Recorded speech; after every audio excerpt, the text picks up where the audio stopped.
Want the reward? Do the damn work. Challenge yourself. Inspire change.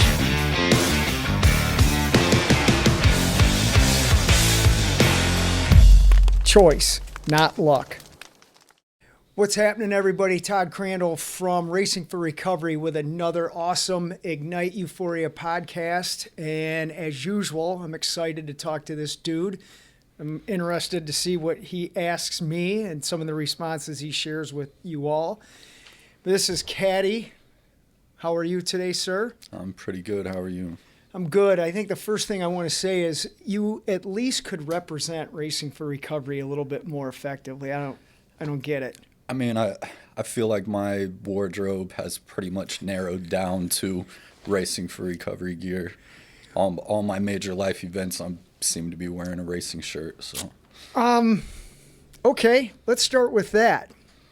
Give me the most significant life sober event that you were wearing one of our T-shirts or hats or something in. I mean, definitely when my daughter was born. Now we have pictures of me cutting the cord, and I'm wearing a baby blue racing shirt. So yeah. I can say, and we both know, our slogan is, with sobriety, anything is possible. Mm-hmm. That, what you just said, is something I never thought that I would be talking about on one of our podcasts. What was that moment like for you? It's unlike anything I've ever experienced. So it wasn't something, it was something that I always wanted, but I never really, I guess I didn't see how I was going to get there until I got sober, got here, and life started coming together for me. So, were you cognizant of all of that as you were having that ultimate experience with your daughter? In the moment, no. I was just living in the moment. But, afterwards, thinking back, like looking at the pictures, and I noticed the racing T-shirt, and I'm like, wow, that really ties together, because all this is possible because of what, racing has done for both of us. I'm looking at that Choose Love shirt. I think of all of our shirts, I like that one the best. It's the one that when I see, it evokes some emotion in me still. What does that saying, choose love, it's even in our choices book, what does that mean to you? I feel like living the lifestyle that, we lived before getting sober, that wasn't a life very filled with love. It was a lot of selfishness and hate and sadness. And as we heal and get better, at least for me, it was making that choice. Like today, I'm living out of love. Like my intentions, my motivation is love for myself, love for others, love for life. Like, that if you can just live with the intention of love, I think you'll be all right. So I don't ask this a lot, but it's relative to this, and I have to figure out a way to not ask it and just say it. But how long have you been sober with us? On December 1st, it'll be 18 months. That's awesome, dude. Mm-hmm. And we did do you got an icon picture, right? I didn't get one for the website. I know I'll probably put this out as a caveat just because some people are watching. Back in March or something, I took some herbal supplement, whatever, that isn't like an actual scheduled drug. It's over-the-counter stuff, but because of that, it comes up on some of your screens, and I didn't take it with the intention of I'm gonna get high. It was just like a energy focus type thing, which it was made aware to me by some past faculty members that wasn't okay, and because of that, they at the time chose not to put my picture up, which it doesn't really make a difference to me. I know how long I've been sober, so. But that's the reason why they chose not to put it up there at the time. This is the first time I've done one of these podcasts where I wish I had a redo, because everything you just said right there, we're erasing that. Not that we're going to take it out of this. That shouldn't have happened. You're okay. Your date stands. Yeah. So that whole experience is irrelevant. But we will take a picture today and get that up. I appreciate that. Yeah, I was unaware of that.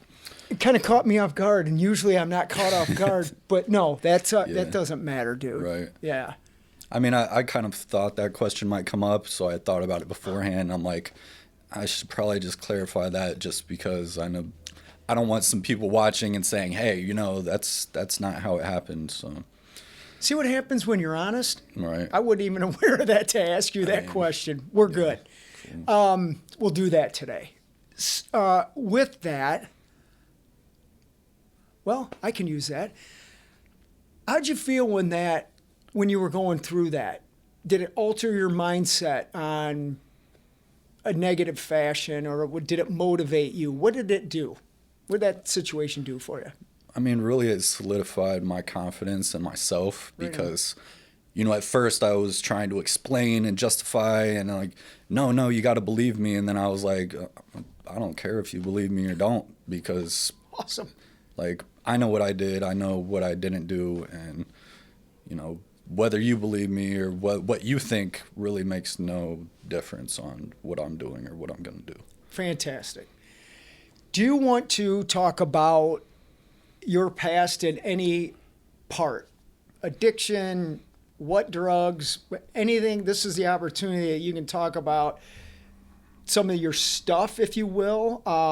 I am more interested in emotions behind what you went through, and how being at Racing for Recovery has helped you heal and handle things differently. But you can say whatever you want regarding how you got here, but mainly I want to hear like how you prior to coming here. That's a lot. How much time do we have? However long you need, dude. No, I'd say like the main, you know, emotion that really started my addiction and kept me going for so long was probably fear, like anxiety as a whole.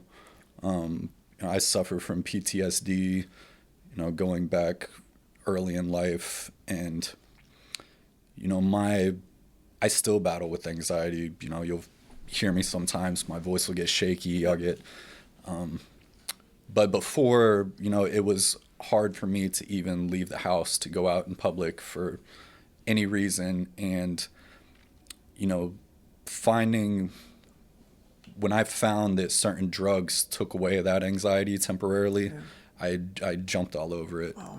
And for years, you know, it took an outside substance to give me, you know, the little bit of comfort from that anxiety so that I could go out and do whatever I needed to do in the world. But, you know, there was a short period of time that it worked well, that it was beneficial. But that went away really quick once, you know, addiction took over, and that took over my life. So I'd say one of, you know, as far as that feeling, since getting to racing, like I've learned to be able to face that anxiety and push through it in spite of, you know, in spite of anything else. Like, you know, I still do face that. Like I was facilitating the live stream last week, and I was battling anxiety pretty bad, but, you know, I just kept going. I kept doing it, and it turned out fine. So How do you feel about that? Meaning, how do you feel about overcoming it? What does that do for your self-esteem when you face it and you overcome it? What does that do to enhance your self-esteem? It only builds it further. You know, it's the more, you know, it's the hardships, it's the hard stuff that helps us grow and, you know, advance to the next level of life. You know, if everything was easy and you never ran into any obstacles and you never had any struggles, I mean, you know, you might be all right, but you're not gonna grow. You know, it takes pain to to really grow, in my opinion. So I feel like the more situations, the more hardships that I face, and then, you know, make it through it, succeed through it, I have more confidence and more strength to face whatever, you know, whatever life throws at me next. Talk about the anxiety that, and notice my verbiage, that you had the courage to talk about right now. And that's what we're here to do. I love these podcasts for the impact that they're going to make on probably somebody that you'll never even meet, right? So to relate to that person that's watching you right now, what did that anxiety, what did it prevent you from doing? You know, meaning like, I felt this way, I didn't do something that you wanted to do, and then how did that feel as a result of that? Just what was the impact of that anxiety? I mean, it made it hard to do everyday life events, like just leaving the house to go to the grocery store, or to go, you know, let alone a social event. Like, my social life was completely shut down because I couldn't go into a group of people and be myself and just be comfortable and you know, grow in any type of social sense, because my anxiety was so overwhelming that, you know, it shut me down. If I did have to go somewhere for whatever reason, you know, I was quiet, stuck to myself, and I left as soon as I was able to leave. Like, so it made me feel like I wasn't capable of being normal. Wow. I have a question in that, and I've never asked anybody this. I'll give you a scenario. You have an opportunity to work at an electronics store, okay? You can work in the warehouse, or you can work on the sales floor and make a ton of money. Which one do you take? This is in addiction. Mm-hmm. Which one do you take? I would take the warehouse.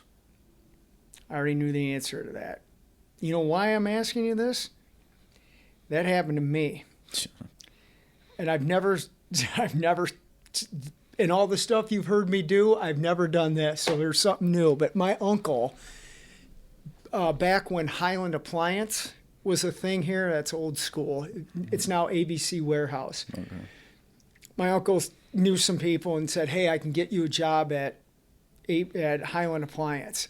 And he said, you can work in the warehouse, or you can have a job on the sales floor. And it's one of those brief moments where I said, I'll take the sales job. But I had a ton of anxiety over it. And I got in there and I did well. Mm-hmm. And then a person of authority, let's say, came in and saw me working in there and went to the management and said, do you know who that guy is? And they fired me the next day. And then, of course, I drank over it. Right. And I remember drinking and saying to myself, I knew it. I shouldn't have done it. I should have stayed in the warehouse. I'm not good enough. And it's all that crap. And hearing you talk like that just reminded me of that. And that was 35 years ago. But the feelings are still there like they were yesterday. Mm-hmm. However, it's turned into confidence. So my next question in this is, I've always admired and respected your intelligence. Thank you. I want you to talk about that, but I'm curious, and I haven't asked you this before in any of the stuff that we've talked about. I want to know if you were cognizant of your intelligence back then when anxiety was crippling you. I thought I was, to a certain extent. Like, I knew, you know, in high school, a lot of things came easy for me. But I never really internalized that and accepted it like wow, I have a gift for this. I don't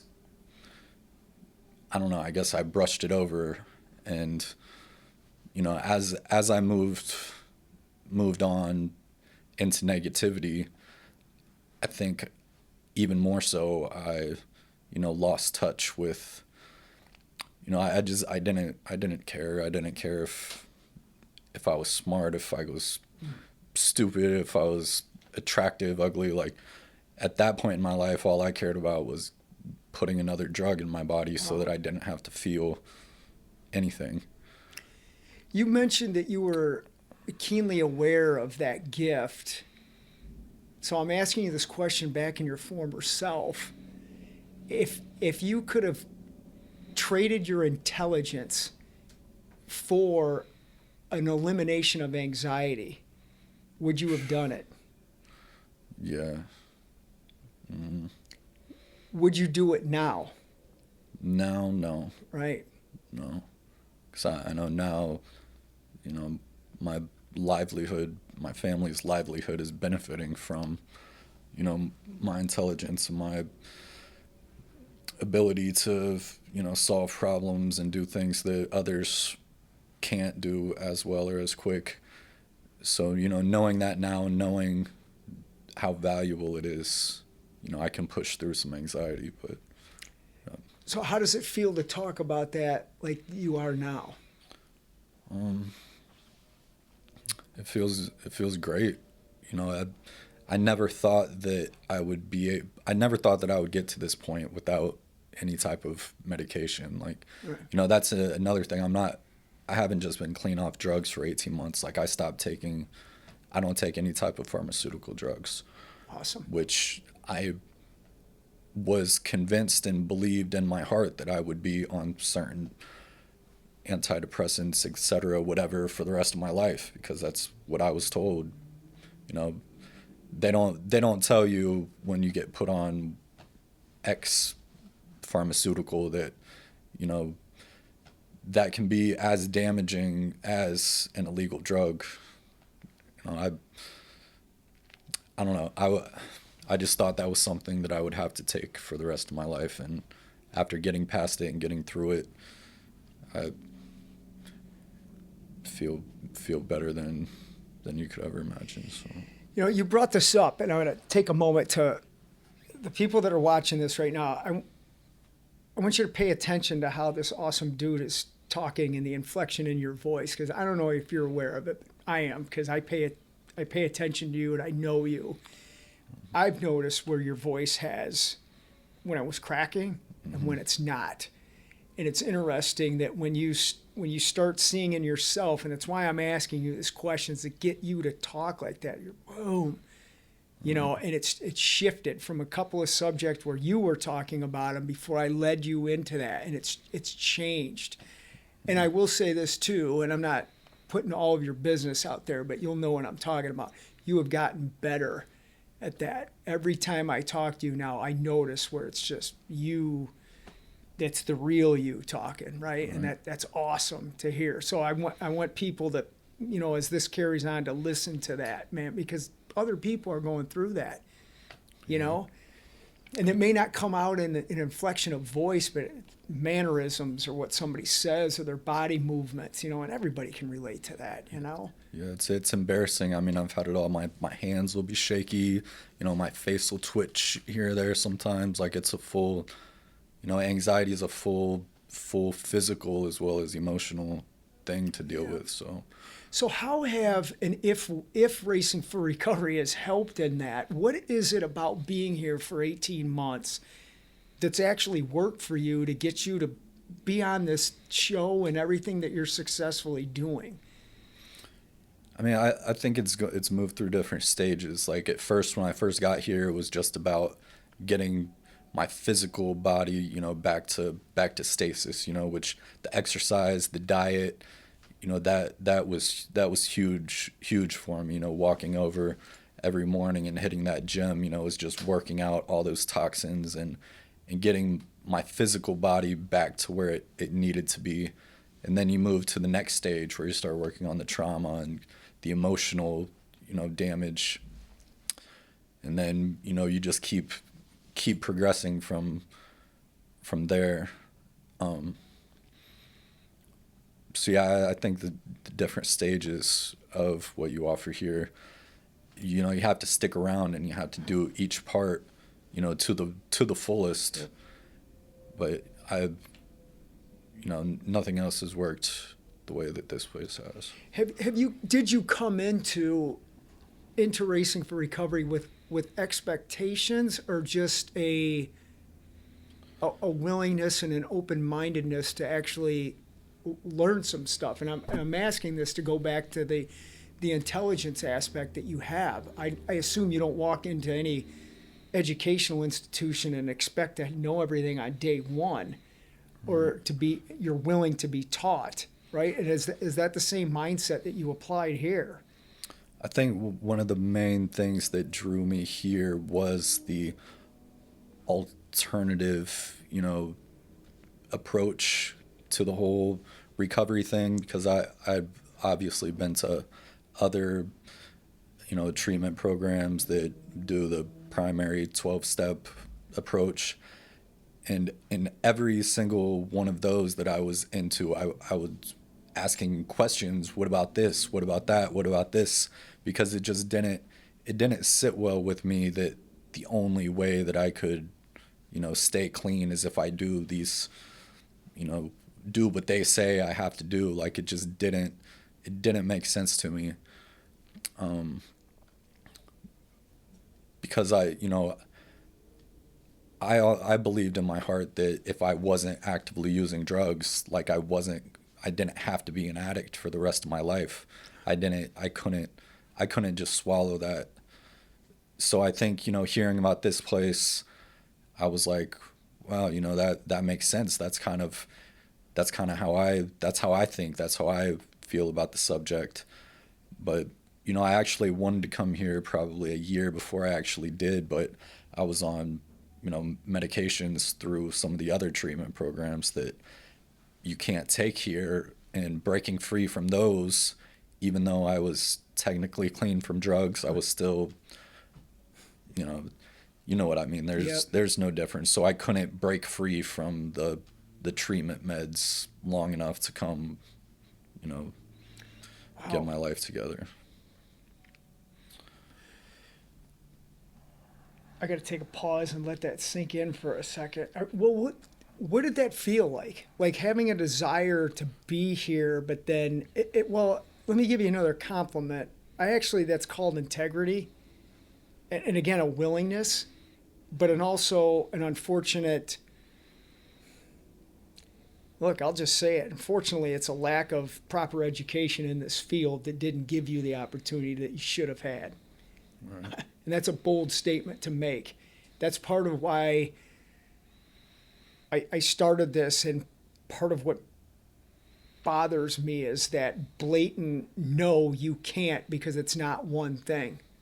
No. But that goes against everything that some of those agencies promote, is live and let live, and don't judge without prior investigation, but it's not applied.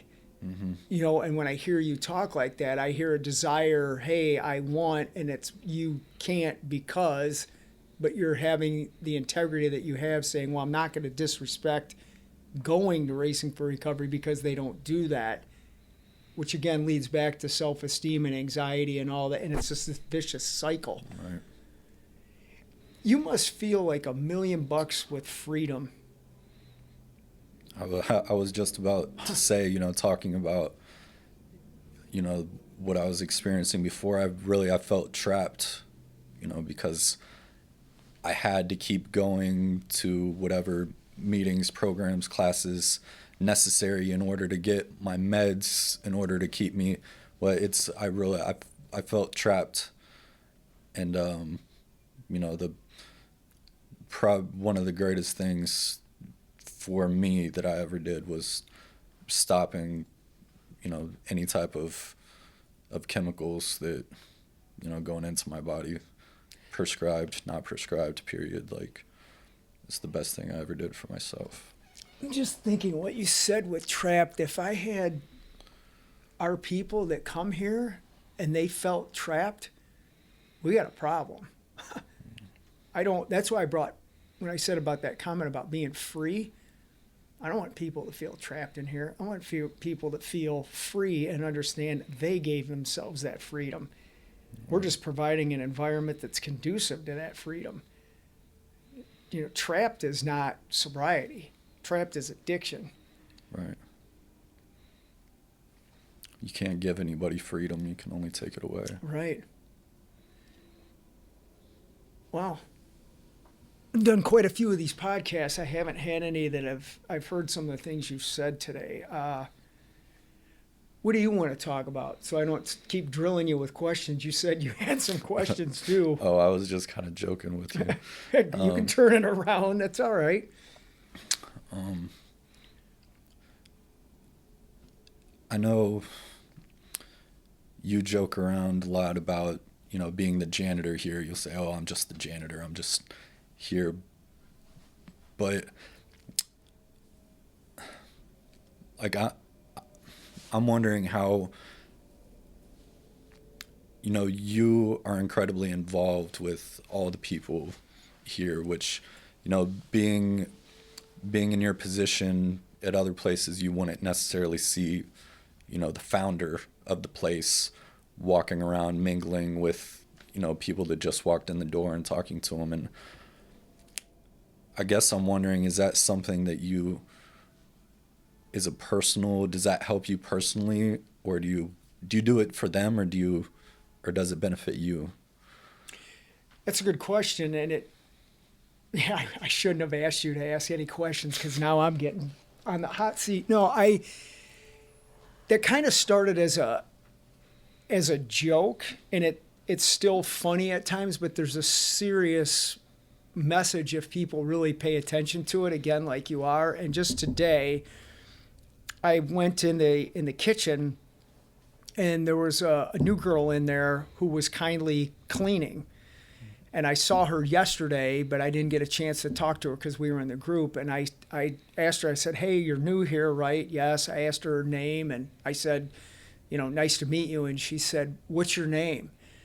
And right away, I was smiling internally because I'm like, great, she doesn't know who I am. And I said, I'm Todd. And then she said, she kind of looked at me and kind of put it together, I think. And I made some crack about I'm just the janitor around here, and she kind of laughed, so I think she knows. But I say that because it not for me.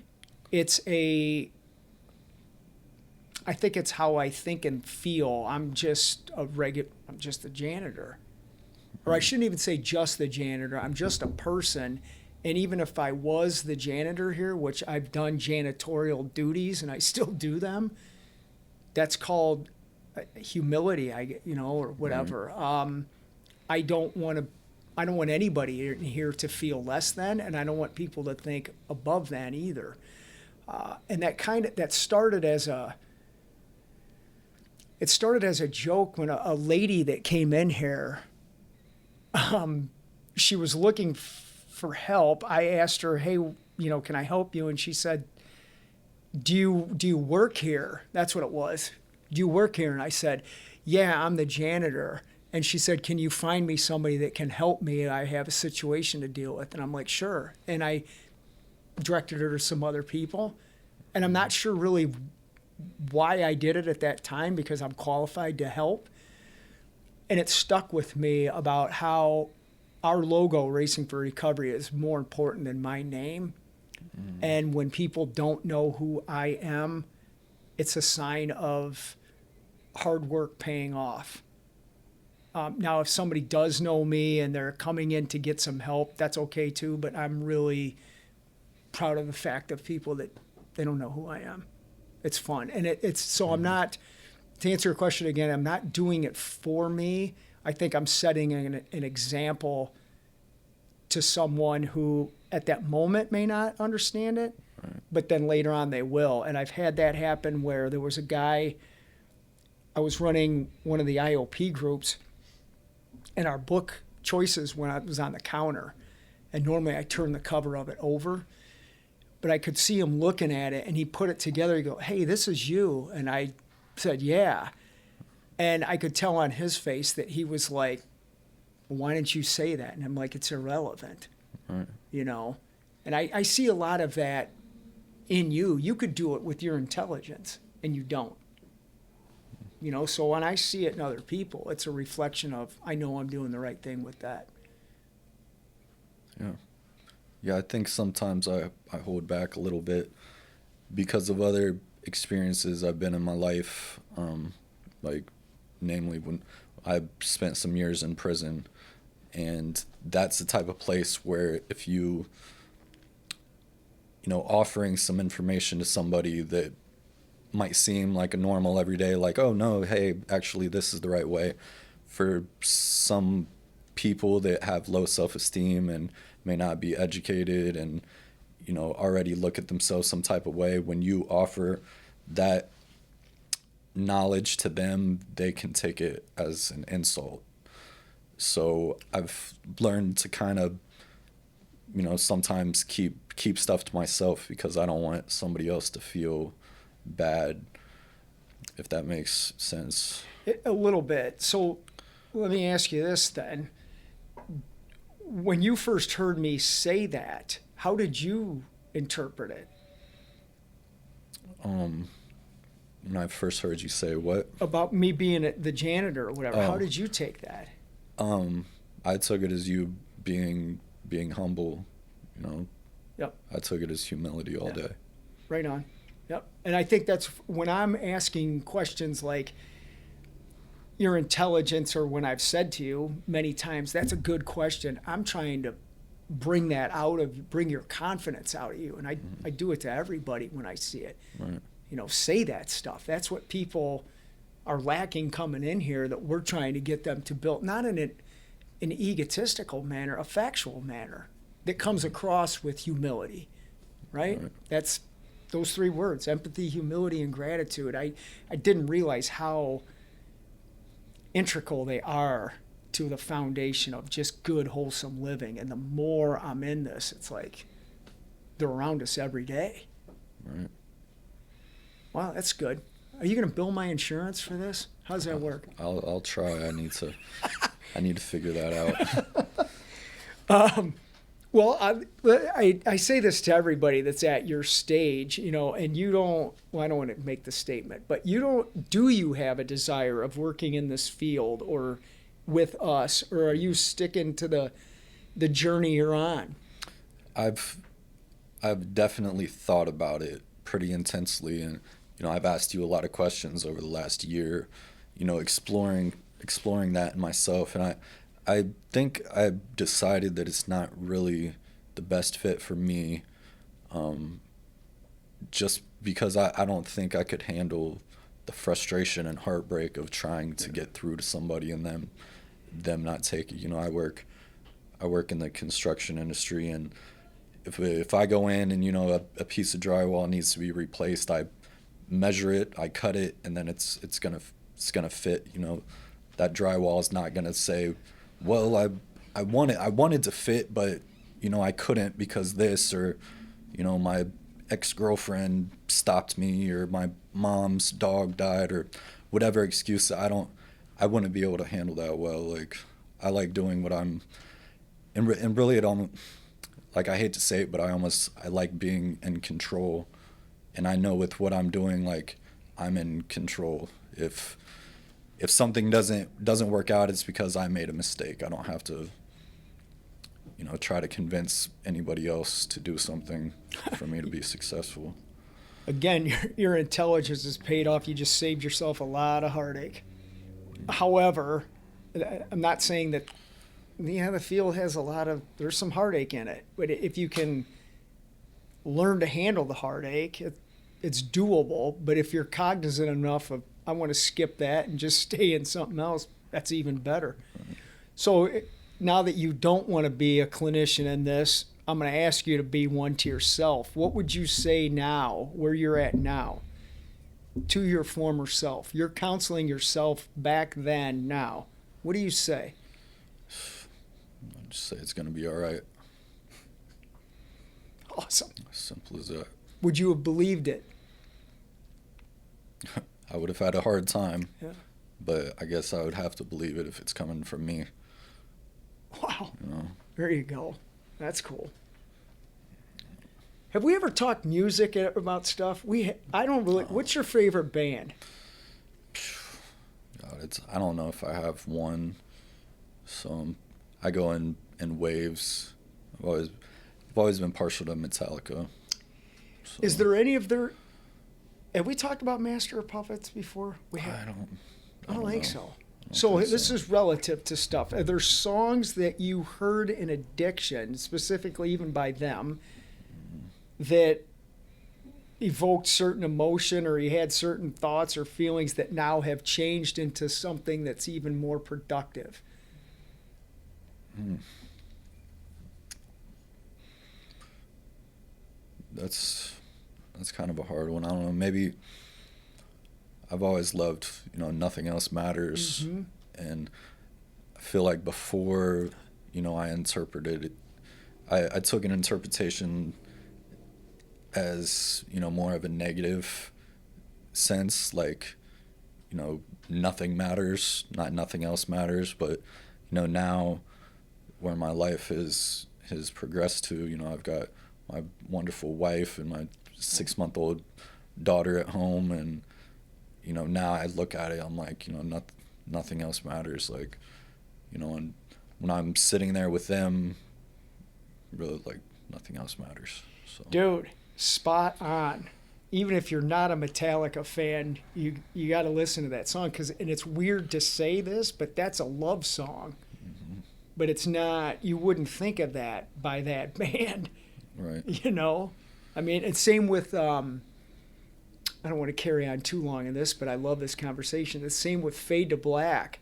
I remember listening to that thinking it was a suicide song, and it's not. They lost their gear got stolen, and James was, distraught about that and wrote it for that. It has nothing to do with suicide, and of course that gets twisted around by the media or whatever, Right. But same with Master of Puppets. The couple of lyrics in there are drug related, but now to me, looking back, it's a sign of overcoming that and using it as motivation to carry on. Mm. And I mean, Racing for Recovery is huge into music and stuff, and Right. I love talking about stuff like that. Mm. What's the hardest thing you've endured in your sobriety? Um, I'm sure you probably already know that I would say this, but on August 5th, my mom took her own life. So that's definitely been the hardest thing. I am not asking you this stuff to beat you up at all.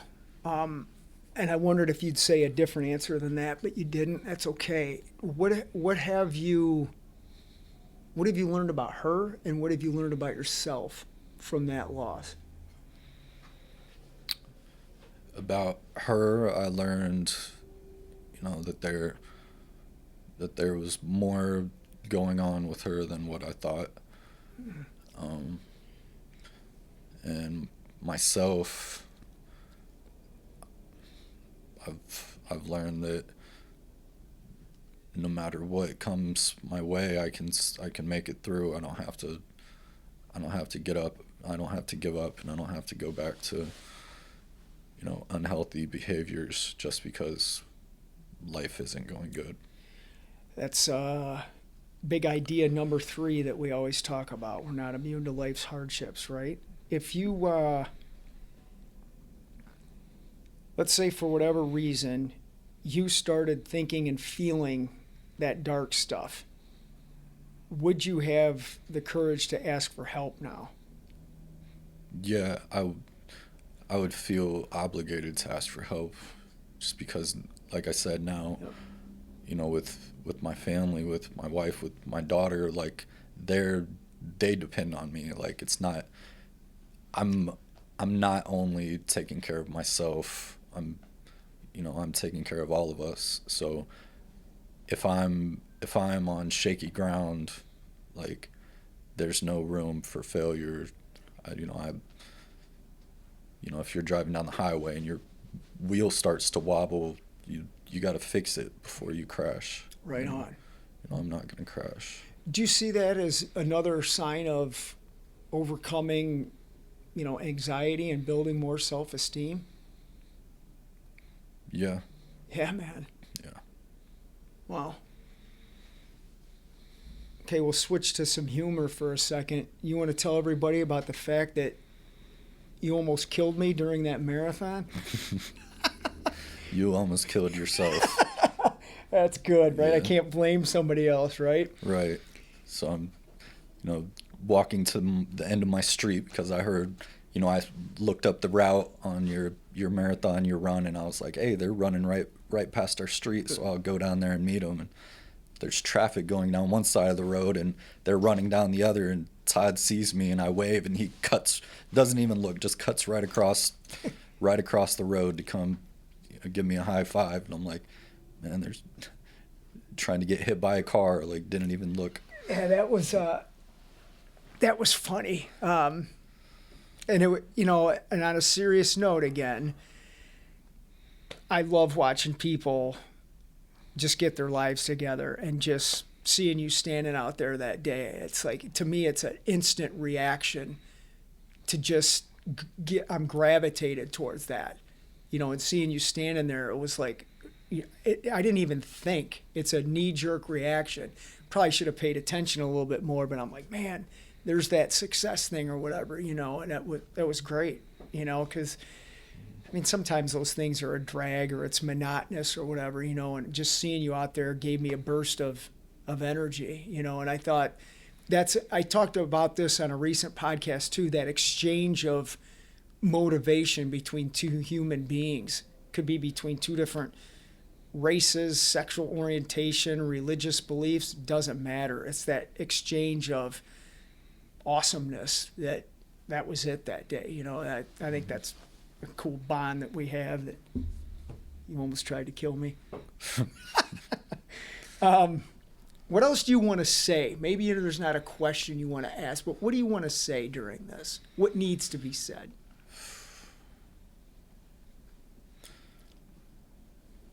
God, I wasn't prepared to give a motivational speech here, so I don't know. I think the best thing I can say is you got to figure out what works best for you. I kind of feel like that's a lot of the foundation of this whole place is, there's more than one way to get to Cleveland. That's right. And, don't give up because somebody else's way isn't working. Everyone's got to run their own race. You got to figure out, only you know what you need. Dude, we've been talking for 45 minutes. I had no idea it was that quick. That's perfect. That's absolutely perfect. I want people to be able to come in and experience what you just said right there. Mm-hmm. Whatever your path is, how do we help you create it and then live it? Mm-hmm. I want you to talk about this. What's it like for you to be up there facilitating our signature meeting? That meeting is where this whole thing started, and you're now a part of running those meetings at times. What's that like for you? It really helps me feel, like a significant part of this family. Like, because I'm no longer receiving, services. I'm not in treatment here anymore. So it's, I feel like it would be easy for me to disconnect and, move on with my life in another way. But doing that, keeps me connected. It keeps me here. It gives me a chance to try to give back. And, There's, on a statistical standpoint, the service industry, mainly bars and restaurants, and the construction field, the two most prevalent areas of employment that lead to substance abuse issues. And it's imperative, and I don't care how much time you have, if you get disconnected in any capacity from what has helped you get to where you are, I won't say it won't work. I'll ask a question of, how do you expect to keep it? And that's one of the things that I admire about you, and why I asked the questions I asked. It's fine you don't want to work in this field. That doesn't matter.